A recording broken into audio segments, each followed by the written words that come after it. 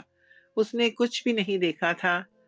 کل وہ ان لوگوں سے خود رشتہ ختم کر کے گیا تھا اور آج اس لڑکی کے لیے ان کے دروازے پر تھا۔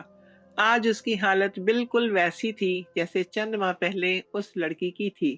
وہ فراز صاحب کے سامنے گھٹنوں کے بل بیٹھ گیا۔ خدا کے لیے میرے ساتھ چلیں۔ سامعہ زندگی اور موت کی کشمکش میں ہے۔ اسے بچانے میں میری مدد کریں۔ ہو سکتا ہے وہ آپ کی آمد کے بارے میں سن کر آپ کی دعاؤں سے فیض یاب ہو جائے۔ اس نے پوری سچائی اگل دی تھی اور فرحان نے اس کا گریبان پکڑ لیا تھا۔ کتنے ہی تھپڑ فرحان نے اس کے منہ پر مارے، اس سے کوئی گنتی نہیں تھی، لیکن اس نے پلٹ کر جواب نہیں دیا۔ یہ اس کی معمولی سی سزا تھی۔ اس شام تک وہ خطرے سے باہر تھی، لیکن اب اس شخص نے اسے کھونے کا خوف محسوس کر لیا تھا۔ فرحان اسے اپنے ساتھ لے آیا۔ فراز صاحب نے خاموشی اختیار کر لی، پچھتاوے کی یا شرمندگی کی گہری خاموشی جس نے انہیں بولنے کے قابل نہیں چھوڑا تھا۔ وہ خود بھی اب بالکل خاموش ہو چکی تھی۔ فرحان اور اس کی ماں ہر طرح سے اس کی دلجوئی کرتے۔ وہ شخص تقریباً پاگل ہو چکا تھا۔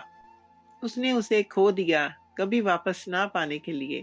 اس کے گھر والوں نے اس پر مسلسل دباؤ دینا شروع کر دیا تھا کہ اسے طلاق دے دے، لیکن وہ اس بات پر بضد تھا کہ وہ اسے ہر حالت میں واپس لے آئے گا۔ اس نے ہر طرح کی منت سماجت کر لی، اس کے دروازے پر گیا، بار بار بھیک مانگی، لیکن وہ اس سے راضی ہونے کے لیے تیار نہیں تھی۔ کتنی بار اس نے اقرار جرم کیا تھا، اس کے دروازے پر بیٹھ کر اس سے معافی کی بھیک مانگی تھی، لیکن 2 سال ہو گئے وہ در بدر کی ٹھوکریں کھاتا رہا، لیکن اسے معاف نہیں کیا گیا۔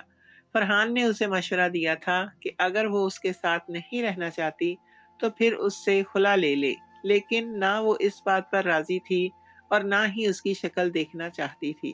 اس روز بھی وہ گھر پر تھی۔ دوپہر کا وقت تھا جب دروازے پر دستک ہوئی۔ فرحان نے جا کر دیکھا تو یاسر صاحب دروازے پر کھڑے تھے۔ وہ اس سے ملنا چاہتے تھے اور وہ انہیں خاموشی سے اندر لے آیا۔ وہ آج یاسر گروپ انڈسٹری کا مالک نہیں بلکہ یاسر ملک تھا۔ ایک لڑکی سے اپنے بیٹے کی زندگی بھی بھیک کی طرح مانگتا تھا۔ ایک مجبور باپ۔ وقت نے پلٹا کھایا تھا۔ جہاں سے کل اس کی ماں کو دھکے دے کر نکالا گیا تھا، آج اس کا باپ اس کے سامنے تھا۔ وہ چاہے تو اس کی ایسی ہی توہین کر سکتی تھی، لیکن وہ آج ہار گئی تھی۔ ایک باپ کے سامنے وہ خاموشی سے اٹھی اور اندر سے شال اٹھا کر کندھوں پر پھیلاتے ہوئے باہر آ گئی۔ یاسر صاحب نے اسے یہی کہا تھا کہ وہ اب ان کے ساتھ آ جائے اور سامان ڈرائیور لے جائے گا، لیکن اس کے تیار ہونے کے بعد اس سے پہلے کہ وہ باہر نکلتی، فراز صاحب آئے اور اس کے سامنے کھڑے ہو گئے۔ کتنی مدت بعد آج اس نے اپنے باپ کی آنکھوں میں اپنے لیے وہ احساسات دیکھے تھے جنہیں وہ دیکھنا چاہتی تھی۔ اس کے باپ نے یاسر صاحب کی طرف دیکھا۔ ایسے نہیں ملک صاحب، آج میں اپنی بیٹی کو لاوارثوں کی طرح اس گھر سے جانے نہیں دوں گا۔ اگر چاہتے ہیں تو اپنے بیٹے کی بارات لے کر آئیں تاکہ میں مکمل عزت اور احترام سے اپنی بیٹی آپ کے حوالے کروں۔ ان کی بات سن کر یاسر صاحب مسکرا دیے۔ انہیں اور کیا چاہیے تھا؟ وہ نم آنکھوں سے اپنے باپ کو دیکھتی رہی جب انہوں نے اسے گلے سے لگا لیا۔ یاسر صاحب نے جب یہ بات گھر جا کر بتائی تو وہ شخص گویا ہواؤں میں اڑنے لگا تھا۔ اس نے کیا کچھ نہیں کیا تھا اور آج اس کے لیے یہ خبر ایک ناقابل یقین خبر کی مانند تھی۔ اور آج 2 سالوں کے بعد نورین بیگم نے اپنے بیٹے کے چہرے پر مسکراہٹ دیکھی تھی۔ اس نے باپ کو گلے سے لگا لیا۔ اب اسے وہ خوشی ملنے جا رہی تھی جس کے بعد اس نے پختہ ارادہ کر لیا تھا کہ وہ اسے ساری زندگی سمیٹ کر رکھے گا، متاع حیات کی طرح۔ اور اس کے متاع حیات اس کو اتنی لمبی سزا دینے کے بعد اب اس بات پر مطمئن تھی کہ بدلہ دونوں جانب سے لیا جا چکا ہے اور اب صرف محبت کی باری ہے۔ لیکن جاننے والے نہیں جانتے تھے کہ یہ محبت صرف محبت نہیں رہے گی بلکہ عشق میں بدل جائے گی۔